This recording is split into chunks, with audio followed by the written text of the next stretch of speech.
Hello everybody, this is Jessica from Truth at Home. The question of today's video is delayed obedience still obedience? So some examples of delayed obedience in the Bible would be Jonah. He was told to go to Nineveh. He decided to go to Tarshish instead. He was in the big fish for 3 days and 3 nights. He got spit out back on the land, and finally he went to Nineveh and he did the right thing and everything turned out okay. Another example of delayed obedience is Jesus' parable of the 2 sons in Matthew 21:28-32, where the father tells both of his sons to go work out in the field. One of the sons doesn't go right away, but he changes his mind later on and decides to go. And Jesus' question is, who obeyed then? And of course, we know that the second son, who, even though he didn't start out by obeying, but changed his mind and then later on obeyed, he's the one who obeyed. Whereas the older son, or the other son, who said he was going to obey, he said it, but he didn't actually do it. That's not obedience. Okay, so those are a couple examples of delayed obedience.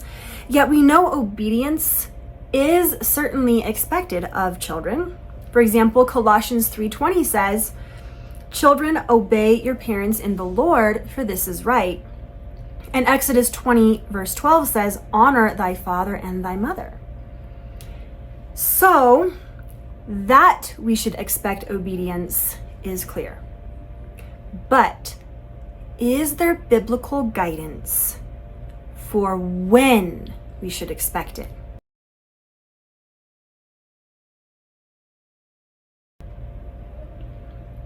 In this video, I'm going to be giving you 5 reasons why we should expect immediate obedience, followed by several practical tips for helping make this happen. Now, if you see me looking down, it's because I'm looking at my notes. A little bit of trivia before we start. Maybe you remember this shirt. I have had this shirt for many years, and I am surprised that I am still able to wear it and it isn't falling apart. So this shirt shows up in a couple of my previous videos, one from 5 years ago and one from 6 years ago. And I'm wondering if you can tell which videos they were. Tell me in the comments below.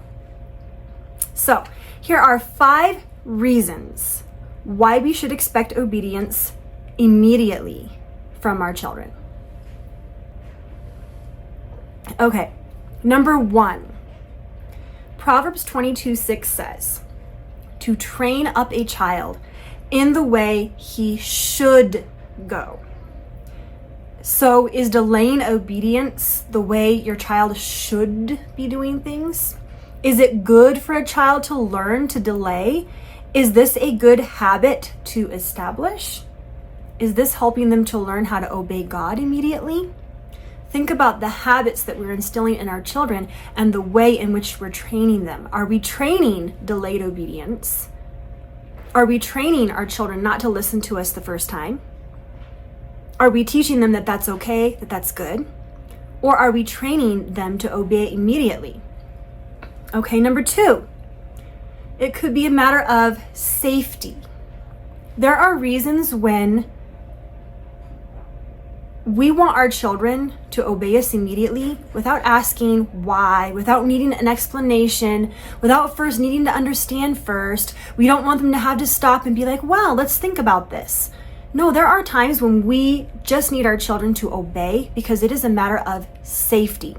And if they're in the habit of always wanting to have a conversation about it and needing to understand why first before they obey, then when those safety situations come up, they will not obey immediately.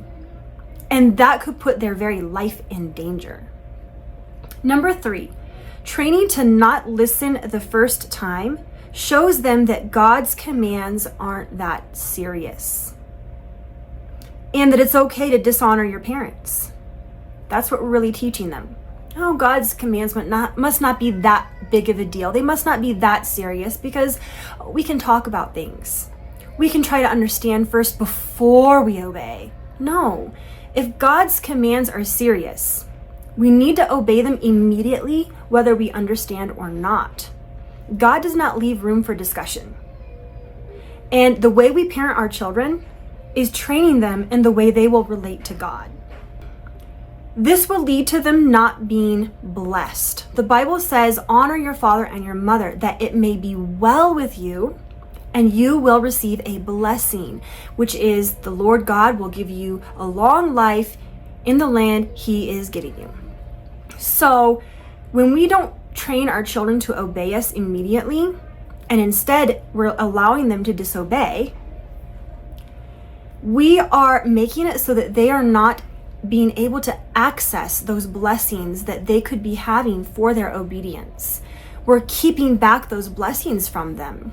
Things will not go well with them, and they will not live a blessed life if they are not obeying God. If they're delaying obedience because they don't understand, because they want to talk about it, or because they just don't feel like it, we are keeping back those blessings that God has promised to those who honor their father and their mother, and those who obey them. Number 4, they aren't practicing trust. Sometimes parents don't have time to explain, or the child wouldn't understand anyway. Sometimes their stage of development is such that even if you were to try to explain it to them in the simplest way, they still wouldn't understand. They need to practice trusting their parents even when they don't agree or understand. Sometimes they don't agree because they simply don't understand all the reasons why. Okay? But just like we as adults have to do with God, we need to trust and obey because God is an authority over us. In the same way, our children need to trust and obey us because God has given us authority over them. It's not that we have taken it upon ourselves to be the authority over them. No, God has given us authority, and we are functioning within the role that He has given us. It is our duty and responsibility to have authority over our children and to train them in the way that they should go. It is not up to us to try to figure out on our own, why does God want me to do this, before we obey. So we need to teach them to trust. I am your parent. God has put me in authority over you. I love you. You need to trust me even when you don't understand. Number 5, God sometimes does give serious consequences for not obeying immediately. So the first example that comes to mind is Adam and Eve. God told them, don't eat that fruit. It may have been something that they did not understand. In fact, I'm pretty sure they did not understand. They just knew that God had told them, you shall not eat of this fruit, the fruit of this tree, or you shall surely die. What is death? They didn't know what death was. They'd never died before. Even if God tried to explain it to them, they still would not have understood. But He expected immediate obedience. He did not expect for them to sit down and discuss it. Well, God, I feel like you're limiting me. You gave me all these other trees to eat, but you held me back from this one, and I feel really limited right now. I feel like you're not giving me freedom, and that's really hard.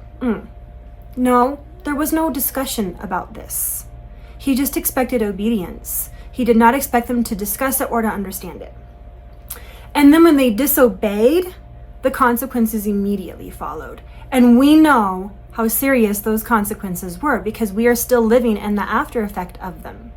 So we need our children to understand there are times when you do not get a second chance. You get one chance. You screw it up, and you will live in the consequences of that for the rest of your life. And so might your children and their children after them. It can be very serious to not obey the first time. Also, there is the example of Moses striking the rock twice. God told him, here's the story, Numbers 20, verses 2 to 13. God told him, I want you to speak to the rock.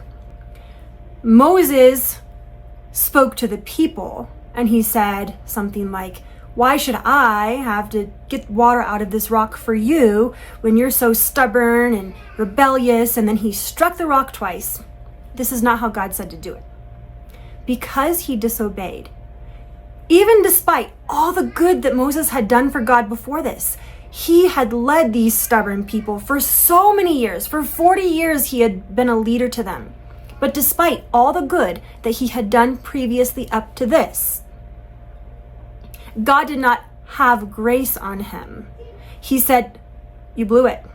You are not going into the promised land now. I will allow you to see it from the top of this very high hill. Okay, that was the form that God's grace took.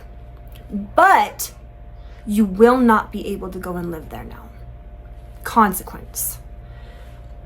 A New Testament example is Ananias and Sapphira lying when they pretended like they had sold their property and given all the money to the church, probably just so that they could impress people on how self-sacrificing they were. They lied about it and said that they had given all the money to the church, when in fact they had only given part of it and kept the other part for themselves. They lied about it, and because of it, God struck them dead. He did not give them another chance. He didn't say, well, you lied about it this time. Let me give you another chance so that you will learn not to lie. No, the way that he taught the church, this is not okay, you do not lie, is by giving them an immediate consequence. Otherwise, what might he have been teaching the rest of the church? It's okay to lie? And that's what we could be teaching our children if we don't give them immediate consequences. Well, not so bad if you do it 1 time or 2 times, but do it 3 times and that's really bad. No, it's not the amount of times that makes their choice bad. It's their disobedience that makes it bad. And that's what we need to be teaching them. So we need to teach our children the importance of obeying the first time and give consequences when clear directives are not followed. And that's a key word, clear. We'll get back into that later. So some questions that might come up in some people's mind. Will children not develop thinking skills? Will they not learn how to make a respectful appeal? Will they be oppressed and not have a personality? Will they not learn how to talk with people about situations? Are we showing a lack of grace and understanding? Are we disregarding their feelings? These are legitimate questions that people can have, and they do have, about expecting immediate obedience and giving consequences when there is no immediate obedience.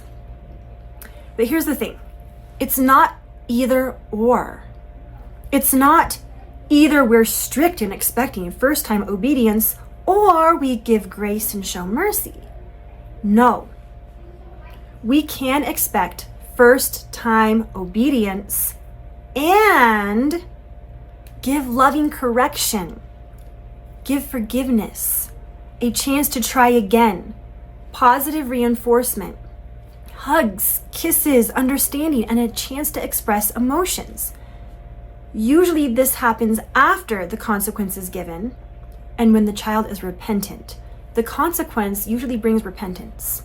When they feel the consequence, they learn to feel sorry for what they did, which usually leads them to repentance and being humble, and it opens them up to receive our correction, our love, our hugs, and the conversation that must happen. So this is both and. It's not either or, you guys. It's not either being strict or showing grace. No, that is a false dichotomy. Now, maybe there are some families who are extreme on either side. Maybe there are some families who are too extremely strict and they do not show enough grace. You know, they spank their children and they're mad all the time and they never talk to them and give them hugs and show them their appreciation for them and give them encouragement.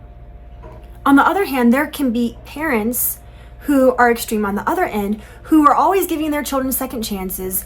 Delayed obedience is okay. They give them so many hugs and encouragement that the children think they're just wonderful, and they don't see the danger and the seriousness of disobeying the person who is put in authority over them, which leads them to not understand the seriousness of obeying God the first time and respecting his authority over our lives, whether we understand what he is expecting from us and why.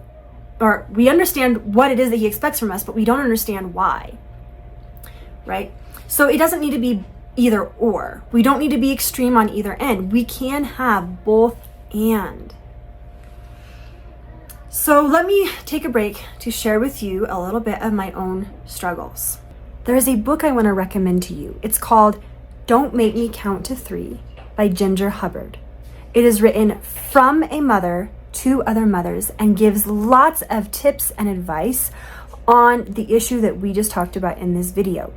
It is a slim volume, easy to flip through to find exactly what you need. I highly recommend this book. I am leaving a link to it below so that if you're interested, you can get this book for yourself. So, okay. As a parent, I have struggled a lot with learning how to teach my children to obey. I have not talked much about parenting in any of my blog posts or videos precisely because of that, because I myself am still learning and I struggle with this. I am trying constantly to do better than I used to. I've been reading books over the years that have helped me a lot, but it is not like immediate change, immediate success, night and day, magically change. No, it's been more like a gradual and painful process of learning how to be a biblical parent, learning how to be a mother to the children that God has given me. You don't automatically know how to be a mother. You all know this. You don't automatically know how to be a mother when your first child is born. You grow as your children grow. And that's been the same for me. So sometimes I have been impatient with my children. I have expected too much sometimes. I have yelled at them, and I know that that's not okay. I don't think that I have been too much on the gentle parenting side, but sometimes I have been inconsistent. And I have kind of ignored when I know that they're doing something wrong. I've just ignored it because I was busy and I didn't take care of it right away like I needed to. And that led to further problems. So I'm learning. And all I'm doing in this video, I'm not telling you that I'm a perfect parent and I know everything already. What I'm doing is I'm sharing with you what I'm learning and what I have learned over the years. So let me share with you some practical tips that I have learned from my own experiences. Clarity is so important. So if your directions are not clear and you haven't established this is what's going to happen if you disobey me, that will be problematical. You can't give a consequence for something that your children did not know they were supposed to obey. And it is important that you tell them what the consequence will be beforehand. They will understand that you're not giving that consequence to them just because you're angry, right? They will understand that you set a standard and that you are being fair and you are sticking to your word, and that leads to trust. That's why it's important to tell them about the consequence beforehand. So make your directions clear and make your boundaries and consequences clear. That's what God did with Adam and Eve. He said, do not eat the fruit of which tree? Of this tree. In the day that you eat of it, in that day, you shall surely what? What's the consequence? You shall surely die. He warned them beforehand. So all we're doing is following God's example that he set up. And after you do this, be attentive. Pay attention to what's going on. Don't be like me, like I've been in the past sometimes, and just ignore your kids when they're doing the wrong thing that you told them not to do. Pay attention to what they're doing, and as soon as you notice them disobeying you, keep your word. That's exactly what God did. He looked for Adam and Eve. He said, where are you? And he initiated that conversation with them, and he said, you haven't disobeyed me, and this is going to be the consequence. So if they have disobeyed you, give immediate consequences according to what you already told them would happen. So they're going to know you're not just doing this because you're angry at them. You're doing it because you're keeping your word. And be consistent. That is so, so, so important. Don't say, well, just don't do it again. Or next time you do this. No. Be consistent in giving immediate consequences, and they will learn to obey you the first time. And then afterwards, talk about it. Yes, there is room for talking about it. Talk about it afterwards. Pray together. Try to figure out, okay, what was it that you were thinking when you did this? why did you do this? Sometimes it can be a little hard to ask young kids, why did you do this? But as a parent, that's what you're trying to get to. Why did my child do this? Ask them questions to get them to think about why they did it. Because that reveals the heart to you. The heart is so important. We need to observe our own selves, analyze our own selves, so that we can see the rebellion that's inside of us, so that we can repent of it, so that we can confess it and seek forgiveness for those things. And then show you love them. Hug them, kiss them, say, I know you can do better. Let's pray about this together and ask God for his help. So now let's go to an example. I want to tell you how if I was doing this right, how I would do this. This is what I aim for. Example, your kids aren't picking up their toys. You've already given them a clear directive. You've already said, these toys right here in this area, I want them to be picked up right now. Right? You're telling them when. You're not leaving it open like, well, whenever you feel like it. Later on. No, right now is telling them when. You're not expecting them to clean up the toys in the whole entire house. No, the toys right here in this area, and make that specific, whether it's the bedroom floor, the living room floor, maybe it's the toys on the couch. I mean, whatever it is, make it clear. The toys here. Okay, and you can even say something like, I'm going to set the timer on for 10 minutes. It better be done by the time I get back. Now, you can make it fun by putting on some music, right? You can have some music prepared. And you know how long it's going to take for this music to be done. So maybe you put on music that, like, in 2 or 3 songs, it's going to be the equal of 10 minutes, right? So you can tell them, I'm going to give you these 3 songs. When these 3 songs are done, then you need to be done too. So you could use a timer. The song thing is more fun, but honestly, we can't always do the song thing. Okay, it's fun, but it's not always practical. Sometimes even putting on a timer isn't practical. Sometimes you are just in the middle of something and you need to have those toys picked up now, but it can be helpful sometimes. And then tell them what the consequence is going to be for disobeying. Maybe they've already been told this before. Maybe you need to remind them of it. If you do not obey me, I will have to spank you. Okay?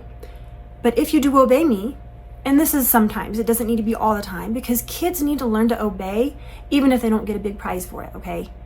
The prize is having a good conscience that's at rest, that's at peace. The prize is having your parents happy with you and saying thank you. The prize is having a peaceful home.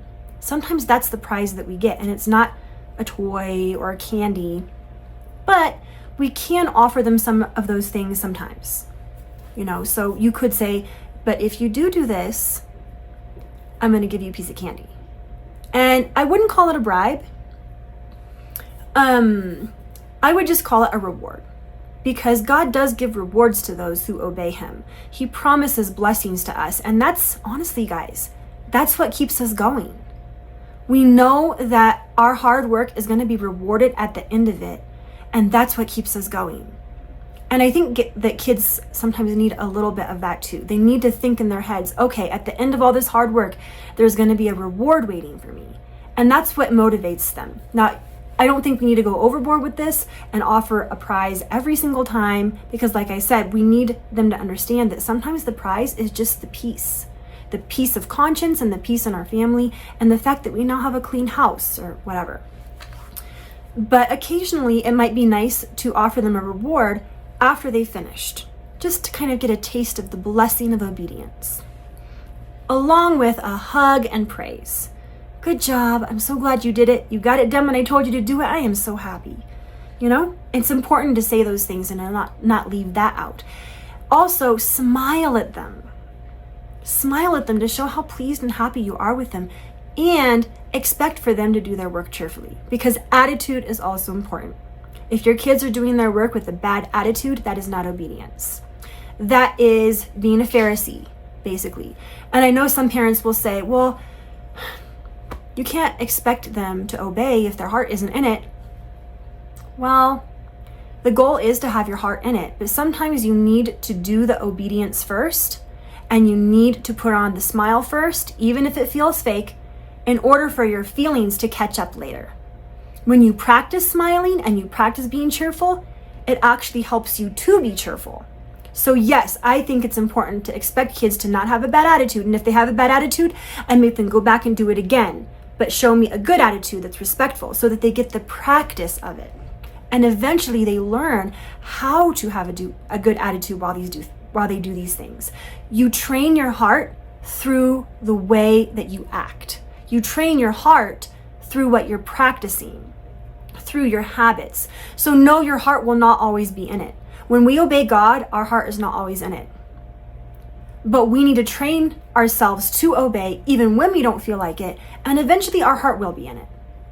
I think that basing obedience off of feelings is very erroneous. We need to learn to obey no matter how we feel and do it respectfully. Let's go back to the example. Let's say you told your kids to clean up and they did not do it. You looked over there and you noticed, instead of putting the toys away, they are playing with the toys. Okay, whatever it was that you told them the consequence was going to be, like let's say you said, I'm going to give you spankings. When they disobey, you immediately go over there and say, hey, I told you I was going to give you spankings if you didn't pick up these toys and if you played around. It's time for your spankings now. Let's go to the room. Or you can ask them.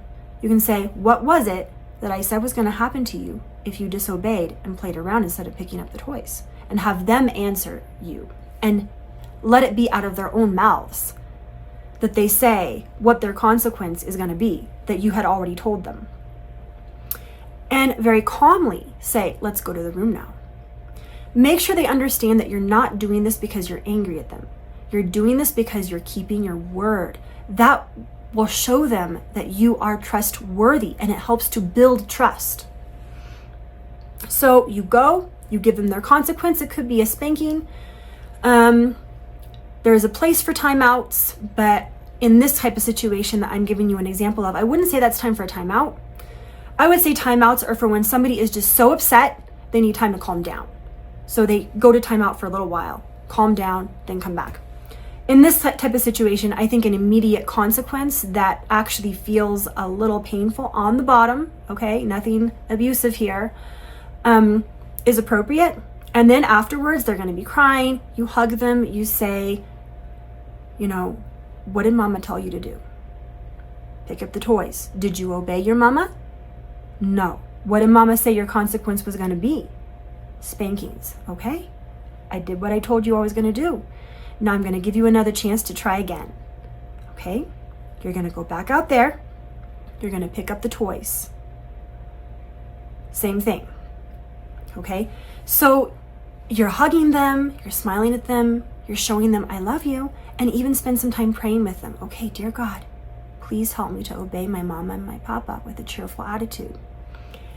And help them to understand that it's with God's help that we're able to obey, that we're able to have a heart that loves to obey. It's with God's help. And we need to be praying for that. Even if you think your child is a Christian or not a Christian yet, you need to be praying with them and to help them understand that it is only with God's help. Now, there is an exception to this. Sometimes delayed obedience is okay. And let me tell you when it's okay. For example, let's say you send your children to go clean up the toys off of the floor, and you've made your directive very clear. You've made the consequences very clear. You've even told them how much time I'm going to give you to do this stuff. And you come back and they haven't finished it. And you're like, what's going on? Well, it could be, this has happened to me. It could be that they found a bug on the floor. And they had to stop everything that they were doing so they could figure out a way to kill the bug and clean up after that and throw it away. And that's why they weren't doing what you told them to. So it's also really important for us to understand, okay, there might be a reason why my kids were not doing what I told them to do. So we need to be reasonable too and pay attention to what's really going on here. Is there a reason why they could not obey me? And so it's important to help our children understand when there is an exception to obedience and how they need to tell us about that. Not, Mom, but there was a bug on the floor. But no. Oh, Mama, I'm sorry I couldn't pick up right away, but we found a bug on the floor. There's a way to phrase that that's respectful. And also, it's important for them to learn how to make a respectful appeal or a respectful request. Sometimes there's a reason that they can think of in their own mind beforehand why it's going to be a little bit difficult for them to be able to obey you. Let me give you an example. Let's say I tell one of my children, I want you to make sandwiches for lunch. I come back 15 minutes later and they're heating up leftovers. Now I could get upset and I could be like, why did you disobey me? I told you to make, sandwiches for lunch. And they could say to me, well, I wanted to obey you, but there wasn't enough bread. So I had to think of another option. Sometimes they can think of these things beforehand. Sometimes I've talked to my kids and I've said, I want you to make sandwiches for lunch. And immediately they say, Mom, I'm not disobeying you, but I did notice that we don't have that much bread. Is it okay if we have leftovers for lunch instead? And once they tell me that, I'm like, oh, well, I didn't know that. Yeah, okay, go ahead. Have leftovers for lunch instead. We'll have that. So they need to learn how to make a respectful appeal, because as parents, sometimes there's things that we simply have not noticed. And maybe our kids have noticed that if they do this one thing, that's going to be a problem. So we need to allow them to make a respectful appeal. Now, this is not a disrespectful, but Mom, I don't want to do that. Okay, no, it's not a disrespectful appeal. It's a respectful appeal. So especially for older kids and teens, learning how to make a respectful appeal is important, and to think through the why of, why they're making this appeal, why they can't obey. Is it a valid reason for disobeying? It's important for them, especially as older kids, to think through this. And yes, we're going to provide training for that as well. But here's the thing, here's the but. They still need to learn to respect their parents' God-given authority, even if they disagree. Okay? Kids tend to think they know a lot. Yes, there is a time for our kids to learn from their mistakes. And to allow them to make a decision and learn from it. Okay? But generally speaking, we as parents give our children directives, and our children need to obey. They do not need to think, well, my parents are dumb. They must not know what they're talking about. They need to trust, even if they think they disagree.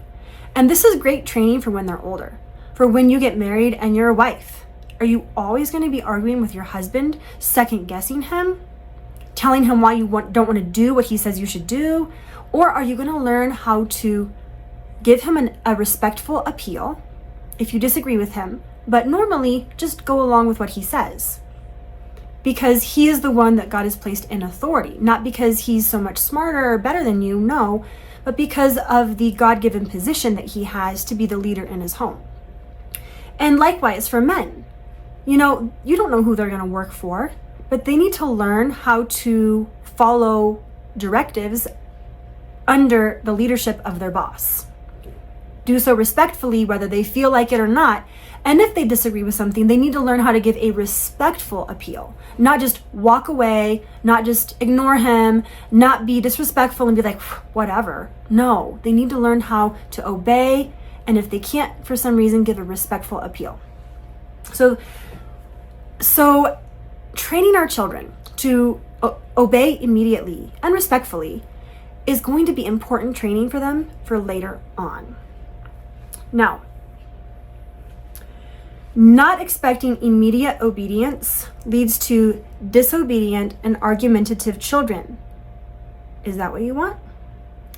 Who are always pushing the limits and making excuses. You guys, that is a really hard life to have. That is a really chaotic and miserable kind of life. When your children are always pushing the limits, not ever listening to you, always arguing with your decisions, I can't see how you can keep that up for long. That is not sustainable.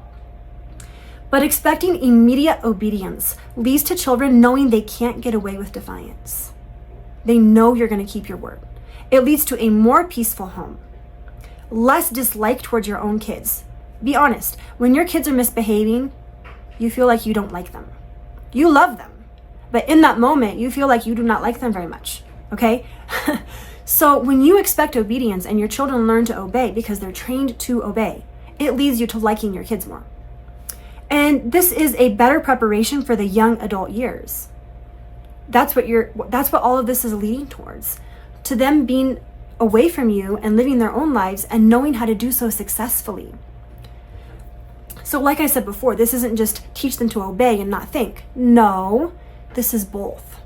It's learning how to obey immediately, give a respectful appeal if necessary, talking about it afterwards if necessary. You are giving them chances to talk about it with you afterwards. Yes, but you still expect immediate obedience, even when they don't understand. You're open to talking about it, but you still expect that immediate obedience. So like I said before, it's both and. It's both expecting immediate obedience and having clear guidelines and consequences, and being a loving parent who, after you have given the consequence, you talk with them about it, you hug them, you show them that you forgive them, you praise them when they do well, you smile at them and show them how much you love them. This builds trust. So, all right, what are your thoughts on the immediate versus delayed obedience issue? And if you disagree with anything that I said, that's okay. This is a place to share your thoughts. I would love to see what you think about this in the comment section. Until next time, bye.